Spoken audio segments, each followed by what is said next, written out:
Hola, bienvenidas y bienvenidos a la matemática educativa, una herramienta fundamental para la práctica docente. El caso del constructivismo de Vygotsky.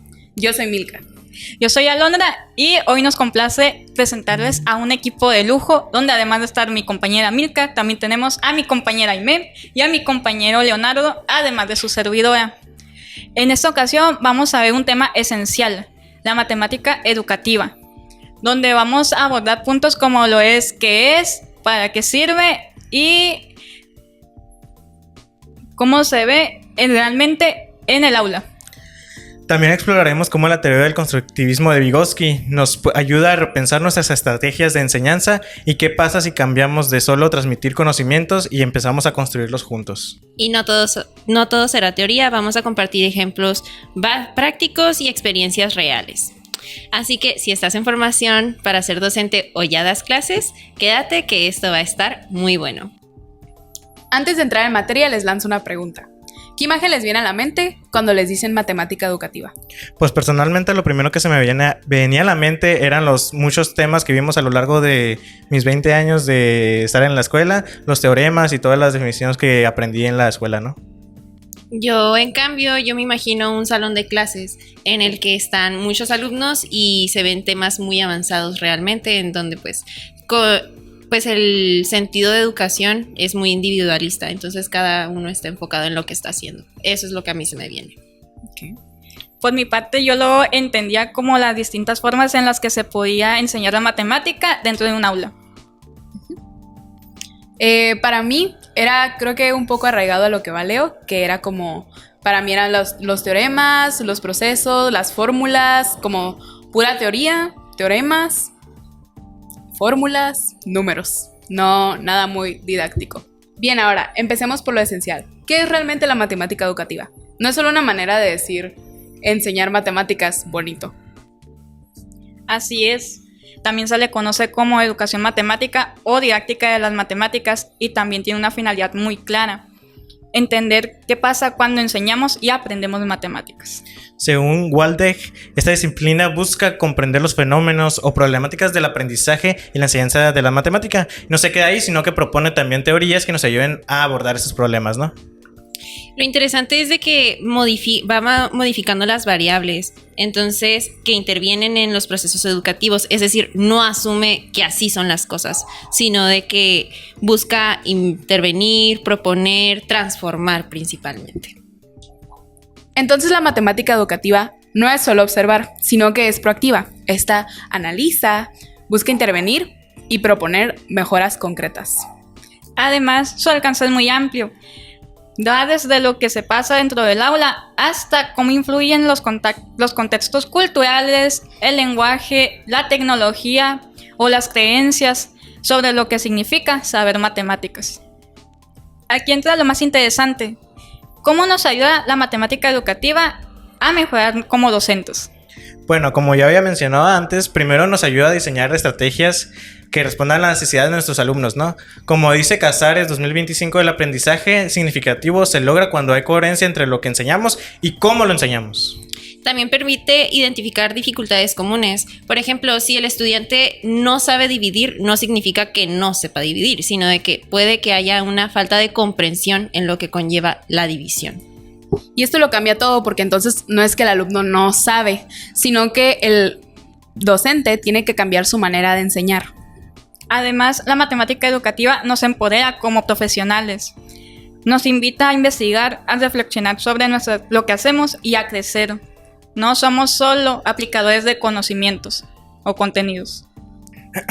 Bueno, referente a esto, una experiencia personal es, por ejemplo, yo cuando cursaba la preparatoria, había un profesor de álgebra que solo llegaba al salón, nos ponía las propiedades de un tema que estábamos viendo, por ejemplo, sistema de ecuaciones, nos ponía las propiedades, las reglas, lo ponía todo en el pizarrón, lo copiamos en nuestro cuaderno y el profesor solo nos daba ejercicios al azar, los ponía otra vez en el pizarrón, quien la respondiera, qué bien, y los que no, pues no le importaba demasiado, ¿no? A diferencia ahora que, por ejemplo, yo estoy estudiando la licenciatura de Ciencias Matemáticas en la UABC, veo un gran contraste en cómo se enseñaba en la preparatoria y cómo se está enseñando matemáticas en la universidad, ¿no?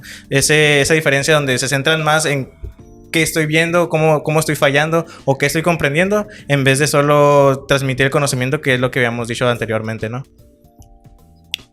En mi caso, a mí me tocó tener un maestro con una didáctica muy fuerte y más que nada en pandemia, lo cual me resultó perfecto. Él nos hacía casos prácticos, tal cual.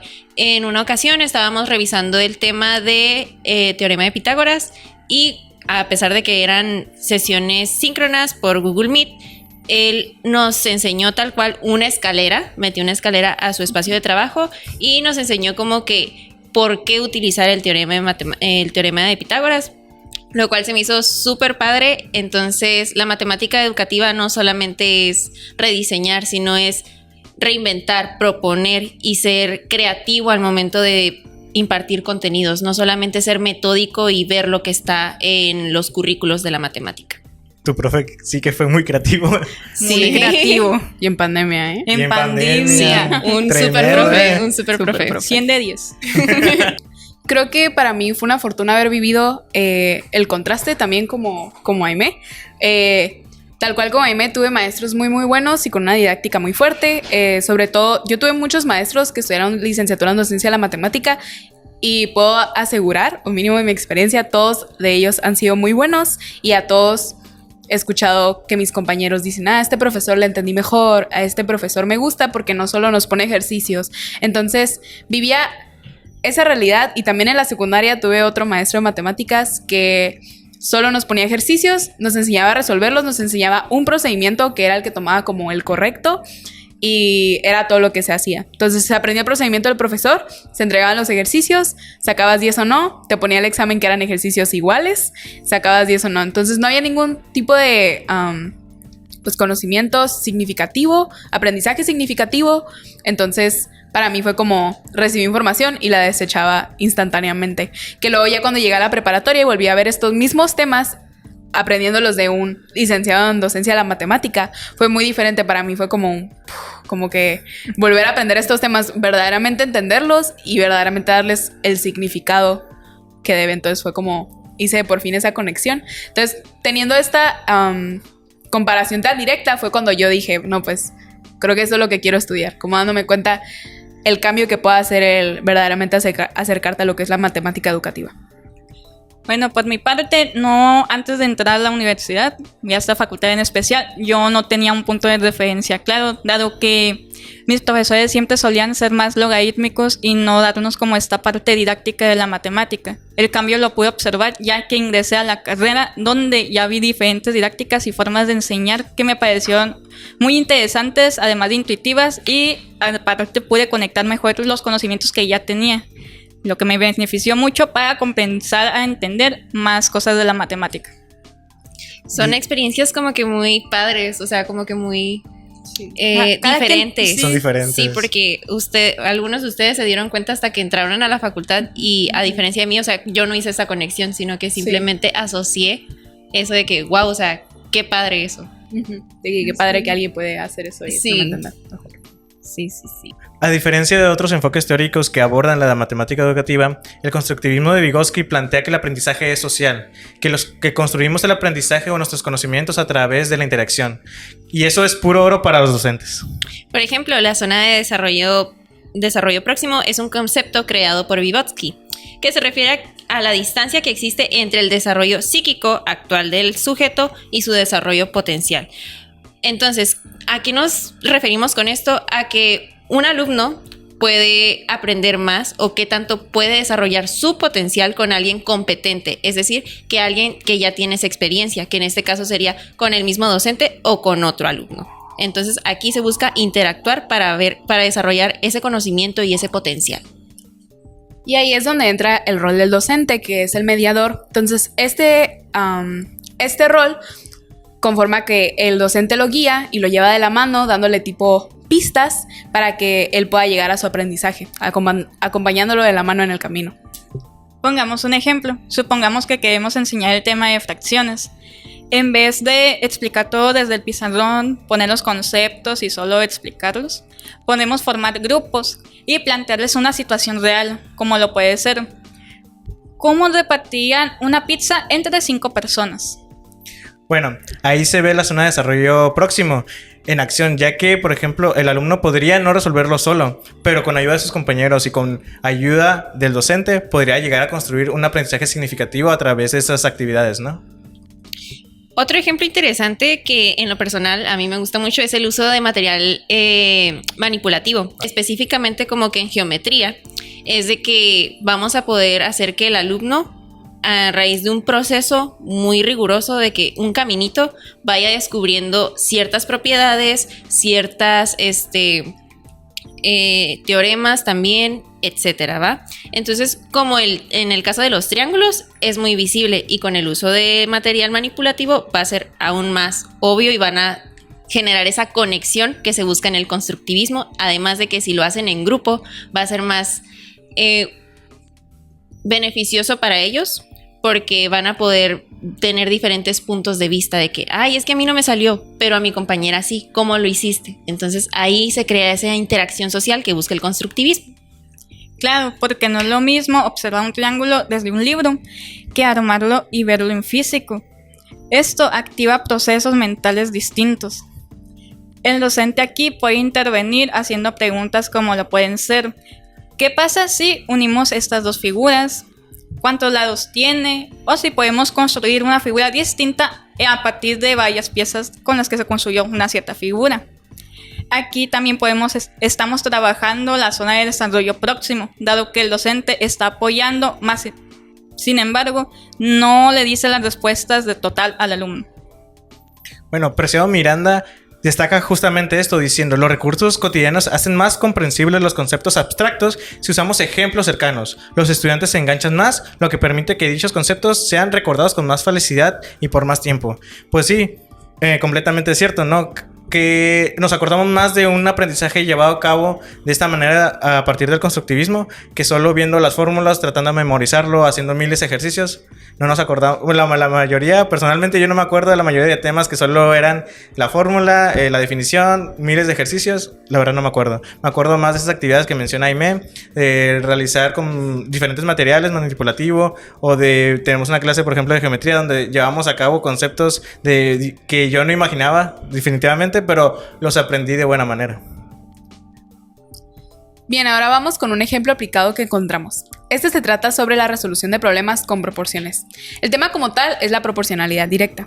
El objetivo de este ejemplo era que los alumnos comprendan y apliquen la relación proporcional entre dos magnitudes mediante trabajo colaborativo y guiado. Que recordemos que el trabajo colaborativo es uno de los elementos principales del constructivismo de Vygotsky. Entonces ahora la situación problema, que sobre todo un punto muy importante es que esta situación era real y contextual.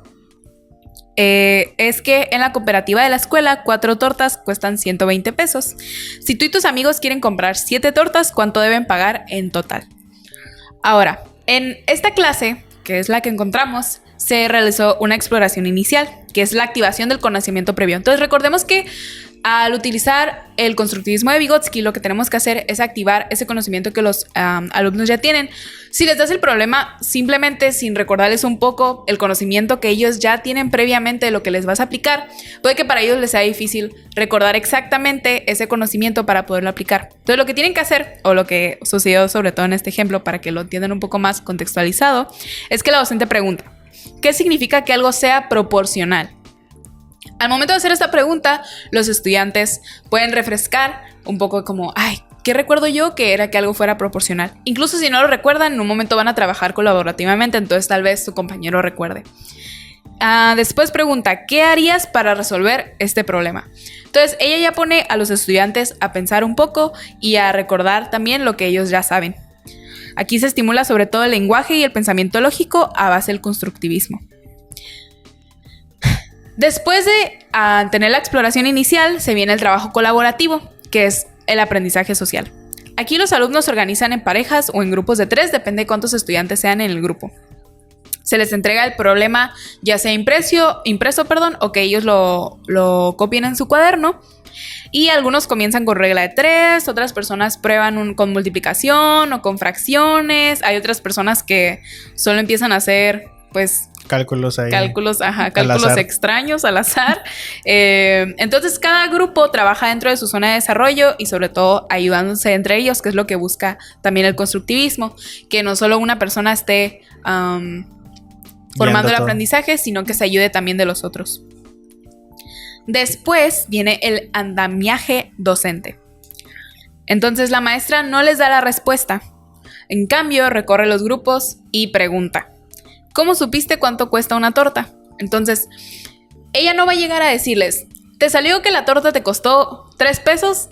No, que eso no cuesta la torta, ¿eh? No llega ella a preguntar directamente: ¿te salió este resultado? Sino que les pregunta: ¿cómo le hiciste para tener el resultado que tienes? ¿O cómo sabes que el resultado que tienes es el correcto? Después les pregunta: ¿qué operación hiciste?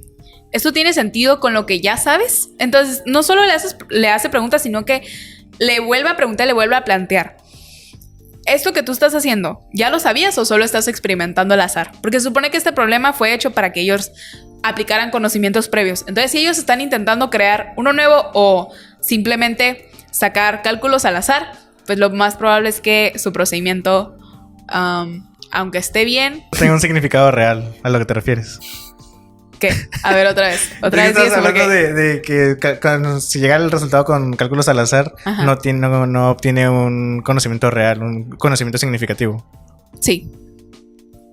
Entonces, estas preguntas que hace la docente orientan sin resolver el problema, respetando el ritmo del aprendizaje de los estudiantes, sin ella irse de una vez al resultado, sin ella darles el resultado, sino que guiándolos. Después del andamiaje viene la socialización de estrategias. En un grupo explica su procedimiento al frente. Entonces, ya tenemos todos los grupos que lograron resolver el problema y pasa cada uno enfrente a explicar qué es lo que hicieron, cómo llegaron a esa conclusión y qué fue lo que se dijo durante la resolución de este problema en grupo. Después, otro grupo pues propone un método diferente, por ejemplo, usando las fracciones o equivalencias. Se comparan respuestas y estrategias con apoyo de la docente. Después, por último, se viene el refuerzo y generalización, donde la docente presenta otros 2 problemas similares con distintos números y esta vez los estudiantes lo resuelven de forma más autónoma, ya que ellos ya tuvieron el conocimiento, no solo el conocimiento previo, sino esa experiencia previa también que acaban de tener. Y en esto último, la ayuda de la docente o el andamiaje se reduce mucho más, ya que como ellos ya tuvieron este andamiaje del docente anteriormente, se supone que ellos ya tienen un poquito más esta guía más clara y sobre todo mucho más fresca. El constructivismo social ha hecho grandes aportaciones al diseño educativo. Ahora les voy a leer una cita. Según Aminé y ASL en 2015, indican que este enfoque aporta importantes elementos como la enseñanza recíproca, la colaboración entre pares, que son los alumnos, la cognición del aprendiz, la educación basada en problemas, los recursos web, el aprendizaje situado y otros métodos que también implican aprender con los otros. Hoy te hemos presentado el constructivismo de Vygotsky, pero hay varios enfoques teóricos sobre la enseñanza de las matemáticas. Hay muchas. Pero hoy te hemos presentado el de Vygotsky. Si te ha gustado un poco sobre lo que hemos platicado, porque lo hemos platicado bastante rápido, pero te invitamos a, por ejemplo, hay varias preguntas que te puedes hacer. ¿Cómo crear la zona de desarrollo próximo? Eso es un buen tema para ti. Si a ti te interesa, te invitamos a investigar cómo desarrollarlo, porque se lleva un buen trabajo, es un trabajo un poco pesado, un poco diferente, lleva un poco más de tiempo que la enseñanza tradicional que ya conocemos, pero te aseguro que vale mucho la pena. Efectivamente, y también para resaltar que ningún enfoque teórico en la enseñanza de la matemática es mejor que otro, siempre y cuando se cumpla su finalidad, que es mejorar la enseñanza de las matemáticas. Sí, si bien es bueno conocer muchos o la mayoría o incluso todos, y sobre todo estarse actualizando en todos y cada uno de ellos, te invitamos también a que no te cases con ninguno, ya que cada uno, como dice mi compañera, te puede servir para algo diferente, para situaciones diferentes, incluso para niveles educativos diferentes. Entonces, no solo te invitamos a que te nutras de ellos, sino que te sigas actualizando en ellos y que no escojas a ninguno como mejor ni peor que el otro. Y además que también podemos no solamente enfocarnos en alguno de estos modelos o enfoques teóricos, también podemos mezclarlos dependiendo de la compatibilidad que puedan tener entre estos, como lo puede ser también. El problem solving está basado en el constructivismo, así que se pueden manejar así, dado que como el problem solving se plantea para sesiones, el constructivismo es un poco más general y completo, como bien dice mi compañero. Así que también no es necesario, aparte de que no te cases con ninguno, también puedes mezclar varios, siempre y cuando sean compatibles entre sí. No se contradigan. En conclusión o en resumen con lo que hemos visto el día de hoy, el constructivismo de Vygotsky busca reconstruir a base de los conocimientos previos que tienen los alumnos y busca también que este sea construido en colaboración de sus pares. Otra cosa que tenemos que tener en cuenta es de que buscamos ligar, ¿ok? Buscamos ligar un conocimiento anterior con uno nuevo. Bueno, tú que nos estás viendo, tú te puedes preguntar cómo influye si yo adopto este enfoque teórico, esta manera de enseñar o llevar a cabo las clases de matemáticas. Te puedes preguntar cómo me afecta a mí como docente, ¿no? Esta puede afectar de forma significativa y más viniendo... si vienes de un modelo tipo tradicional, dado que aquí las planificaciones suelen ser pueden durar un poco más de tiempo en realizarse, dado que también estamos buscando que se desarrolle la zona de desarrollo próximo. Al igual que también aquí tenemos que ver que el docente no solamente da los conocimientos, como ya se dijo, sino que también funge como un guía dando el apoyo del andamiaje. El andamiaje siendo el pequeño apoyo que da el profesor hacia los alumnos, donde con preguntas interroga a los alumnos para que estos, al estar en un momento donde no comprenden del todo cómo continuar resolviendo el problema, puedan poder pasar este pequeño obstáculo y lleguen a la solución desde ellos mismos. Y sí, como mencionó mi compañera, si tú vienes de una enseñanza tradicional que ya todo el mundo conocemos, si adaptas, por ejemplo, el enfoque teórico que te proponemos el día de hoy, que es el constructivismo de Vygotsky, vas a notar un cambio radical en todo, prácticamente en todo. En la planeación de tus clases, en la planeación de tu curso, va a ser más tardado, vas a tener que investigar un poco más, vas a tener que ser un poco más creativo en qué se pueden equivocar mis alumnos, en el diseñar, por ejemplo, en la zona de desarrollo próximo, desarrollar una zona de desarrollo próximo efectiva, tomando en cuenta la gran diversidad de mis alumnos que vienen de diferentes lados, por ejemplo, de la gran diversidad de mis alumnos desde la economía, desde la cultura, desde la edad, por ejemplo, si estás dando clases en la universidad, por ejemplo, todo esto va a influir, te va a llevar mucho más tiempo, muy probablemente te lleve mucho más tiempo, pero te aseguro que el tiempo que inviertas va a ser de gran ayuda para tus alumnos, que van a entender más, que van a aprender más, y aunque pueda ser un poco más batalloso para ti o para nosotros en general, los resultados lo merecen, los alumnos lo merecen. Hoy recorrimos un camino muy amplio en lo que respecta desde las teorías de la matemática educativa, enfocándonos principalmente en el constructivismo de Vygotsky. Justo. Vimos que las matemáticas no son solo aplicar fórmulas, sino construir un conocimiento significativo, donde el alumno pueda reflexionar y sobre todo se le ponga mucha atención a todos y cada uno de los estudiantes. Y lo mejor, no estamos solos, hay teorías, hay investigaciones y hay experiencias que nos pueden inspirar a ser mejores docentes cada día. Así que si tú estás escuchando esto, te invitamos a observar más, a investigar un poco más, a preguntar más y sobre todo seguir aprendiendo, ¿no? Que es lo más importante. Porque cada clase puede cambiar una vida. Sí. Y en conclusión, en la realización de este podcast. Y les vamos a compartir un poco cómo fue crear todo esto. Sí, lo que investigamos para hacer este podcast, cada uno se encargó de leer artículos. De estos recopilamos lo más importante de ellos, o se hizo paráfrasis incluso. Compartimos mientras los íbamos leyendo, compartíamos. Vean, encontré esta cita, me pareció muy interesante, o encontré este autor, me pareció interesante. Encontré este ejemplo, también me pareció interesante. Dentro de estos artículos seleccionamos algunos que eran los que más nos gustaron o los que más vimos que fueran arraigados. Nos los leímos y de ahí pues recopilamos información. A base de esa información creamos una estructura donde después de la estructura pues ya salió el guión de este podcast. Que si bien lo seguimos bastante bien, pues también le metimos ahí un poco de nuestras experiencias, un poco de nuestros pensamientos, nuestras opiniones y así.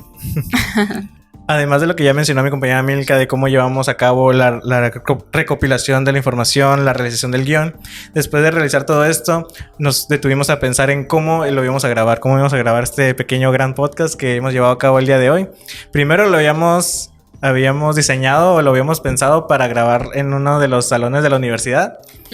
Que para ello pues estábamos buscando de que una cámara, de cómo estábamos pensando en cómo grabar el audio, las luces que íbamos a necesitar. Sí. Y cada uno trató de conseguir todo lo que necesitábamos. Yo tenía como un stand para grabar, pues una compañera iba a poner como su teléfono para grabar. Estábamos viendo los micrófonos, yo me encargué de buscar micrófonos. Lastimosamente sí los encontré, pero había problemas con mi computadora, entonces no lo pude llevar a cabo. Gracias a Dios le pedí ayuda a un amigo, el cual con su ayuda nos ayudó a conseguir un lugar donde podíamos grabar, donde estamos el día de hoy, ¿no? Yay. Muy lindo. Agradecemos a Alexis Palafox que nos ayudó para gracias, la Alexis. versión de podcast. Te ayudamos. Muchas gracias, te agradecemos mucho. Corazones, nos ha Alexis. salvado, yo creo que la calificación de este semestre. Sí. O no. Sí. O tal vez no. Lo averiguaremos. Lo averiguaremos. En Profe el Elena, yo la siguiente quiero. episodio. Sí, tenemos que Profe, repetir si cuarto. nos esforzamos, Sí. por favor. Sí, sí,